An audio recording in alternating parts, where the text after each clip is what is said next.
Child maltreatment in foster care. Examples of child maltreatment. Physical abuse being any non-accidental physical injury to the child that can include striking, kicking, burning, biting, or any action that results in physical impairment of the child. Sexual abuse, emotional abuse, injury to the physiological capacity or emotional stability of the child as evidenced by an observable or sustainable change in behavior, emotional response, or cognition. This includes injury as evidenced by anxiety, depression, withdrawal, or aggressive behavior. Neglect is the failure of a parent or another person with responsibility for the child to provide needed food, clothing, shelter, medical care, or supervision to the degree that the child's health, safety, and well-being are threatened with harm. These terms have different definitions. They vary depending on who is said by. These specific definitions that I've given you were founded in 2010 by the Federal Child Abuse Prevention and Treatment Reauthorization Act. Foster care maltreatment. All over the world, children are being abused and or neglected, even in their own foster home. A bias I had before beginning this PowerPoint was that a child in foster care was being more taken care of than someone who was in their birth family home that was a bad situation. But that's not true. Sometimes they are also placed in an equally worse foster home where the neglect and abuse is happening. This problem is real and is happening all over the world. Maltreatment goes on in foster homes as well as in birth family homes. A study I found done by Dr. Philip Garner, Gail Tittle, and John Partner in the Children and Families Research Center took 301 cases of neglect or abuse in foster care and looked at them to see the statistics. 16% were retrospective reports that occurred prior to the foster care placement. 21% took place in family foster homes.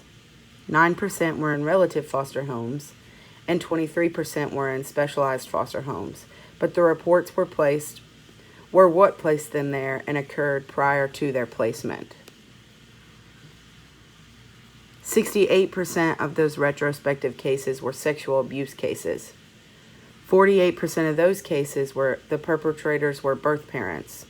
Then 19% of those were unrelated parent substitutes. 39% of the non-retrospective were relative caregivers or another relative of the foster child. 56% were non-relative foster parents, and substantial risk of harm was the most severe incident in 27% of these cases. The prevention plans began in the 1980s when they had put a few in place. A few that they had put in place were child abuse crisis intervention hotlines, as well as parent education and support groups. The efforts were also made to reduce child sexual abuse by offering both the educational programs to help children avoid sexual victimization, including Good Touch versus Bad Touch, and supports to children to report sexual abuse experiences. However, these prevention efforts were limited to those families who had knowledge of their existence and did not reach others in need. The next prevention plan that we have is secondary prevention, which refers to the intervening in families that have risk factors for child maltreatment such as poverty, substance abuse, and mental illness. In this context, prevention is defined as intervening at an early stage to prevent problems from escalating. Secondary prevention efforts include referring clients to family service agencies, home visitation programs, or support groups for parents under stress. Parent education programs can be considered primary prevention, but can also be secondary prevention when there are risk factors or maltreatment that has already developed. There is a PPP, Positive Parenting Program, which is a widely used parenting program designed to address parent responses to a child's health and behavioral problems. The third and final prevention plan is the tertiary plan, which refers to situations where abuse and or neglect have already occurred. It is designed to reduce the negative consequences of abuse as well as to prevent the situation from worsening by offering professional interventions. This kind of prevention can include providing intensive family preservation services, parent mentoring services, and mental health services for children or adults.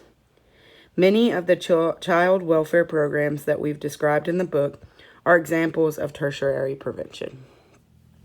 Prevention in today's society. Recent prevention efforts are less likely to be placed within one of these three categories and are more likely to be seen along a continuum of prevention. Today, prevention considers not only the family but also the community and system-wide supports for prevention within an integrated service model. Current prevention strategies focus on greater public awareness activities and campaigns through the media, child sexual abuse prevention classes, parent education and support groups, and home visitations by nurses and social workers. Ongoing challenges in the prevention field are the search for improved ways to reach at-risk families to determine the right balance between formal support services and informal support services of family, friends, and community. Prevention efforts must also discover ways to use technology, such as video conferencing, to access services. Additional strategies should be developed to enhance prevention efforts that are respectful of ethically and culturally diverse groups. Having empathy for the child. Empathy is the ability to understand and share feelings of one another.